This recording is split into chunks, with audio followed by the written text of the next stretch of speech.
Hey everyone, welcome. My name is Ujjwal. I'm a principal SA and lead for machine learning, healthcare, and life sciences here at AWS.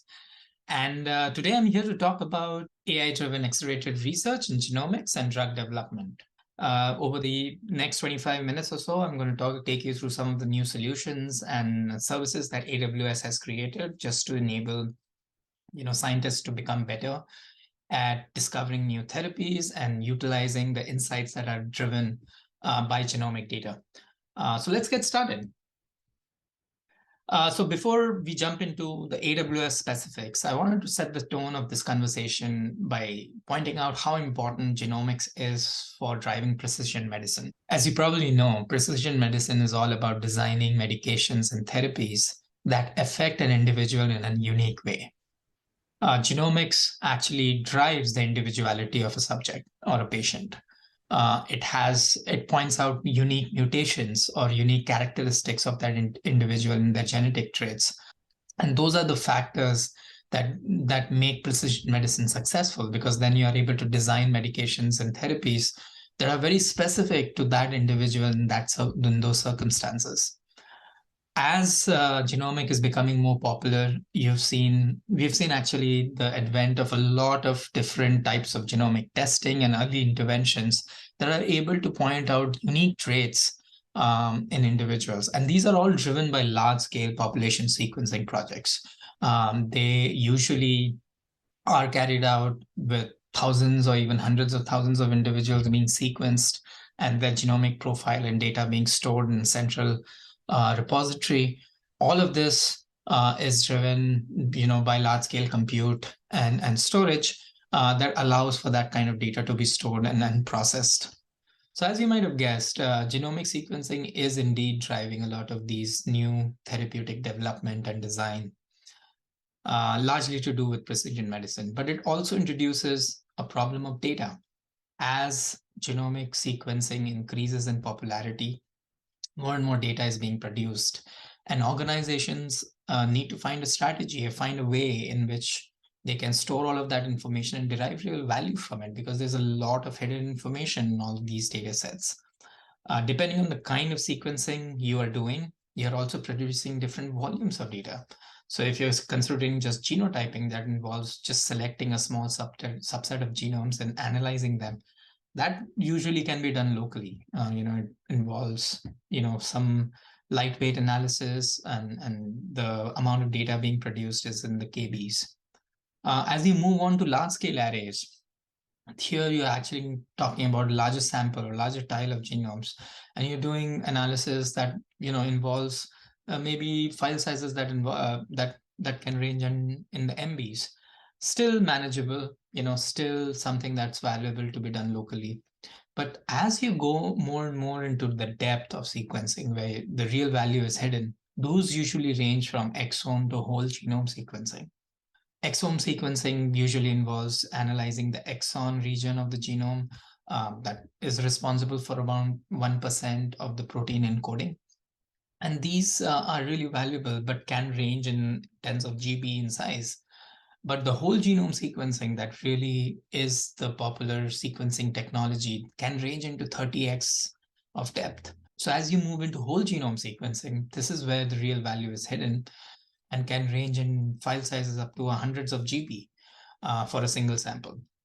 And if you do this at a population scale, you can imagine like how much data you're going to produce.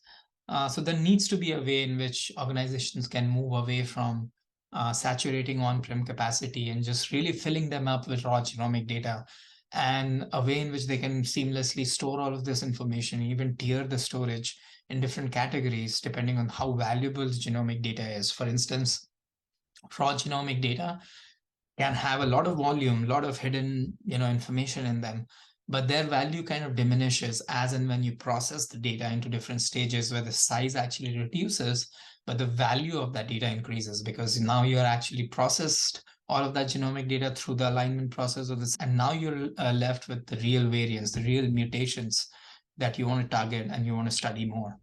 So organizations need to find a way in which they can do this seamlessly, and to utilize the capacity of AWS and the solutions and services that it provides to analyze all of these genomic data sets and draw information and insights from it. So let's now spend some time talking about clinical genomics. And this is an area of genomics that actually intersects with patient care. The area of genomics that actually influences clinical decision making. And a lot of this is driven by genomic testing. And it's beyond just like sequencing your genome and storing it in a database for future references. It is actually tests that have been devised to find out whether you have traits or certain genetic mutations or characteristics that may influence or make you susceptible to certain types of diseases. This is great information because when even before those diseases actually show any clinical signs that can be detected by normal testing, genomic testing is great because it allows you to find those traits much before that. And that is really useful in the kind of diseases that you want to diagnose and test for really early in their progression. If you wait for the disease to progress to a stage where it can be detected clinically, maybe through a scan or a visual, it has already progressed to a stage where that tumor is formed. Whereas in genomic testing, you're not waiting that long. You're actually looking at certain types of genetic mutations or traits that are available in your genetic profile to even find the occurrence of that disease much before. And research has shown that early detection of cancer is key to preventing it from becoming worse. And the survivability rate of cancer improves by multiple folds if you detect it early. So early detection is driven by genomic testing, which is a branch of genomics called clinical genomics.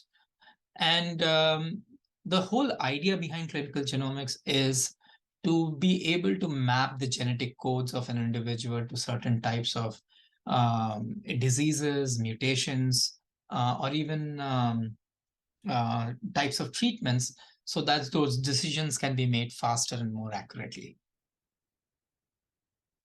So now let's look at the different categories of solutions that AWS provides for processing and managing genomic data and drawing insights from it. So it all starts from transferring data to the cloud. So AWS provides purpose-built services and solutions that allow you to pull data from your labs, from your sequences, and store them seamlessly on AWS.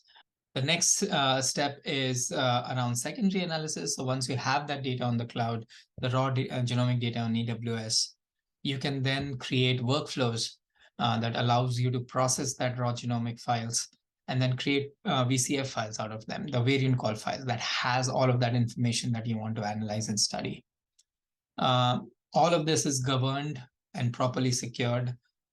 So it's really important in the case of genomics because it's a set of sequential steps that you are able to tie each of those sequential steps back to the original step. And that creates a sort of governance and lineage around each of your genomic workflows and ties them back together as a pipeline. Now, the two areas that I'm going to dive into a little bit today is the area of interpretation of genomic data. And this is an area where the value of genomic data really shines. You are able to correlate your genetic traits with like your phenotypes or your clinical records. And that is available via a variety of options that are either machine learning driven or pure analysis driven.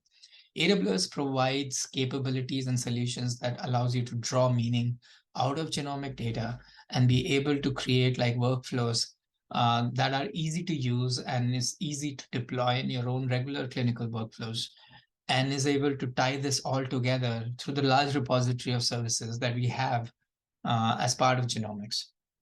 These allows you to create machine learning models that correlate genomic variants or different types of mutations to the ones that are actually of clinical significance. A lot of these machine learning models also allows you to analyze large populations of sequences and then draw meaning and patterns out of it. So you then begin to understand what are the different diseases your population is most susceptible to and what kind of measures you can take to prevent certain types of outbreaks or diseases to affect the entire population. And then finally, when all of that understanding is available to you, what clinical decisions can you make from that? And that's an area where combining the insights with your EHR records or your medical imaging records or your claim records, all of that can then be possible, and that translates back to the clinical decision making process that your providers are able to now empowered to make clinical decisions based on genomic data and insights available from them. So now let's look at a very common pattern of multimodal data analysis. And this is where genomic and clinical information can be combined to draw insights. It's a very common workflow in genomic testing where you're trying to figure out how do you merge value driven and insights driven from genomic data with actual clinical records that are stored in an EHR system. And if you look at the file structures and the data structures for each of these systems, they vary quite a lot. In the case of genomics, you end up with a VCF file, which stores all your variants. In the case of EHRs, these are usually structured files in the form of CSV or Parquet, and they are stored in a very different format in databases usually. AWS S3, which is our object storage service, is able to store both of these files individually in different locations. And then you can undergo different types of transformations based on the structure of this file. So for example, in the case of VCF, you can undergo a transformation that converts them into CSV or Parquet file. And that transformation can happen in a managed way using a service called AWS Glue. AWS Glue is a service that allows you to run extract, transform, and load, or in other words, ETL processes using managed Spark clusters. The clusters are fully managed. You just have to submit a job or a workflow, and AWS Glue takes care of provisioning the underlying infrastructure, in this case, a Hadoop cluster, and run your job in that managed Spark environment and give you the results. It also has a capability of crawling your file. So what that means is it automatically infers the structure of your file and then creates a schema in the form of a catalog that can be shared in your workflow. So now what you're doing is individually processing these different files based on the structure and the kind of records they contain. But then you can consolidate all of the features that are derived from both of these individual data records into a central place called SageMaker Feature Store. A SageMaker Feature Store allows you to derive features from all of your raw files and then store them centrally for your machine learning training jobs. The machine learning training can then run on features that are stored in a managed way in SageMaker Feature Store. The machine learning model that you've trained can then be deployed directly in your regular clinical workflows that allows clinicians to make a variety of decisions based on the use case that machine learning model is solving. So I know we've been talking about genomics and genetic sequencing for a large part of this conversation so far. But I did want to bring up the topic of proteins. They are extremely important in the therapeutic development process. In case of biologics, they can themselves be the active agent of a therapeutic to target different types of diseases and their progression. Proteins themselves are the workhorses of your body. They carry oxygen through your blood. They basically do all the necessary biology functions. But at the core of it, proteins are really, really simple. If you think about a protein, they are basically a sequence of amino acids, which are essentially small molecules that are chained together in a sequence. And they are all basically bonded together by a bond called the peptide bond. And this chain actually gives it a unique characteristic. Now, proteins are extremely important for therapeutics and drug development, and this is a testament to that. As you can see, like most of the best-selling drugs out in the market in 2021, the active agents or active forms of them were actually proteins. And that gives a lot of weightage to its study on how they behave, how they can be altered, or their behavior can be altered. how they can be engineered. And that forms the basis of a lot of these modern drug discovery and design processes. A lot of this is driven by our own understanding of these large molecules and trying to understand how they are structured, how they bond with other molecules, either large molecules or small molecules. And their behavior is actually so important. And their behavior is essentially driving a lot of these new therapeutic development for rare diseases or incurable diseases that actually didn't exist before. Now, one of the key pieces of understanding of a protein is dependent on its structure. And proteins are, like, as I said before, a sequence of amino acid. And these amino acids, they form bonds among each other, and that allows them to fold in different directions. And the way they fold actually influences a lot of their behavior. It also influences how they bond with other molecules. So our understanding of that structure was really, really important. And traditionally, these structures are determined in the lab by a variety of instruments and elaborate processes. And our real breakthrough in this understanding of the protein structure came with the release of AlphaFold 2 in 2020. Now, AlphaFold 2 is an AI algorithm. It doesn't require any elaborate lab setup. And it has the promise of delivering the structure of unknown proteins. With that structure, you can now determine how the protein can be influenced, they can bond with other molecules, and then essentially helping us design new therapeutics and drugs that can target that individual protein or even be a carrier of some sort of a therapeutic. So as soon as AlphaFold 2 was released, we recognized the fact that our customers would be looking for a solution around this. And so we designed this architecture and this implementation of a solution on AWS, which comprises of a variety of our services like SageMaker, our CI/CD driven by code commit and code build. And it comes with a deployment script in CDK with CloudFormation, and it ties together the different components of AlphaFold algorithm. So if you break that down, there are two essential steps in the AlphaFold algorithm. One is the pre-processing step, and that is actually very CPU dependent. And then the actual prediction runs really well on the GPUs. So we understood that, and we broke that down, broke the algorithm down into two different stages. And we ran the first stage on a CPU and ran the second stage on a GPU. And that was optimal, except the fact that it was really difficult to do. So we chose to use a service called AWS Batch that allows you to create these compute environments that are either CPU bound or GPU bound and run them in a managed way. So you do not have to manage the underlying compute environments. It automatically gets managed by you, and you can submit jobs to these depending on which compute environment you want to run it on.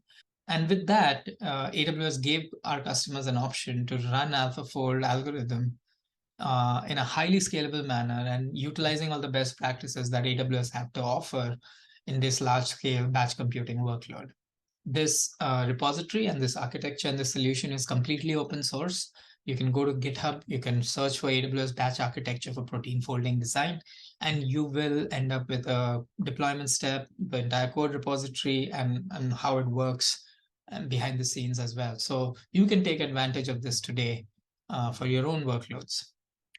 The other part to think about is how can AlphaFold be used? So now that we know the structure of the protein, what can you do with it? And there are like different options or different routes that you can go through. One way is to actually go the route of large language models. These are models that are trained on millions of sequences of proteins, and they allow you to determine their structure. A good example of this is ESMFold that recently came out from Meta. This is one option where you can take the language model approach for protein structure determination. The other option is to actually use the sequences to predict a variety of properties of the protein. So its solubility, its stability, these are like important factors that go into deciding what kind of therapeutic do you want to design. And then lastly, this is an active area of research where given a structure of a protein, you can determine its sequence. So it's kind of an inverse folding problem at that stage, where you are, instead of determining the structure of the protein from its sequences, you're actually going the opposite way, where you try to determine its sequence from its structure.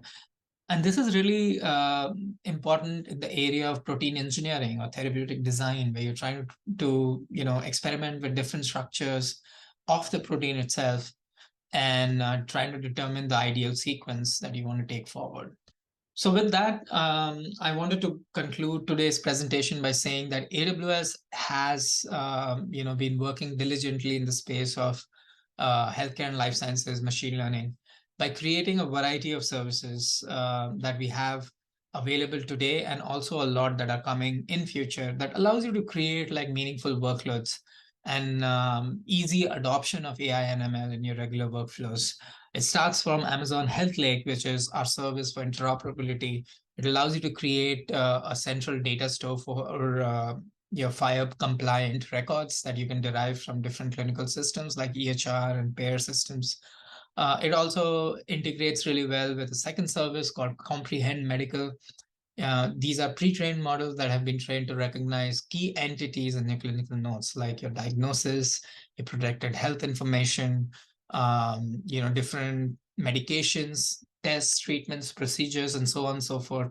It also recognizes different ontologies like RX norms, SNOMED, ICD-10. These are like important ontologies to kind of standardize your healthcare information, as you probably know, being from that space, that healthcare data is really messy. It comes with a variety of standards and different forms of storage mediums.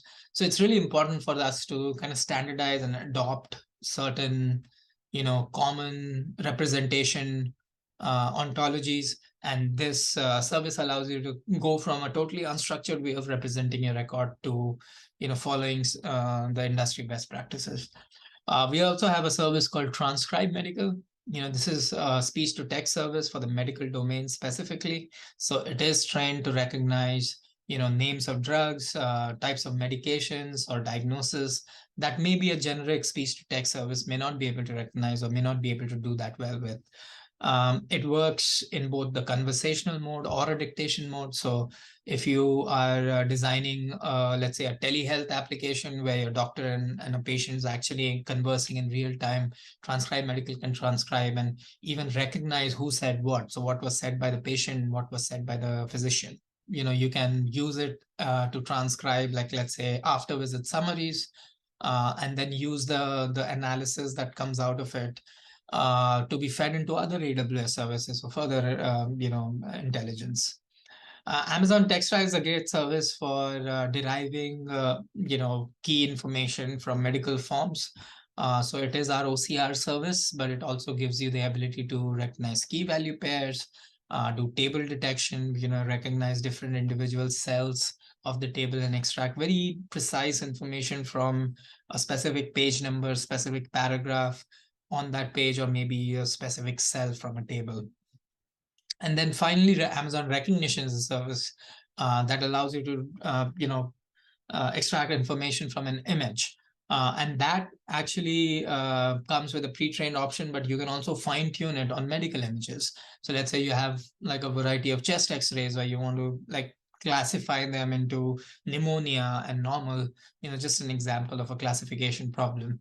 You can train Amazon Recognition with some sample images of chest x-ray, and it will start, recognizing them in future images. And the key with all of these services, it's really, really simple to use. They are all API driven, so you do not need extensive knowledge of machine learning. Your engineers, your business users can easily take advantage of them in regular workflows, while your data scientists would appreciate like how much of the heavy lifting it takes off from their plate, where they can actually concentrate on like really nuanced and meaningful problems that are difficult to solve. This is our attempt, or AWS's attempt, to democratize AI and machine learning for everyone to use it, irrespective of your skill level, irrespective of your background, so you can start using this powerful technology in a meaningful manner in your own regular workloads. So with that, I'd like to thank you for listening in and tuning in into the session today. I hope you found the insights I shared useful. I truly believe that AI and ML can transform this industry, and the amount of information that is generated in the healthcare system on a daily basis, it's really difficult to analyze without powerful technologies like machine learning. At AWS, we sincerely believe that we have the potential and the power to actually make a difference. And that's why we are working really, really hard every day to make services, to make solutions that solve key challenges in the healthcare industry and life sciences industry, and allow for researchers and physicians to really take advantage of all of these capabilities in a meaningful manner. So thank you again and have a good day.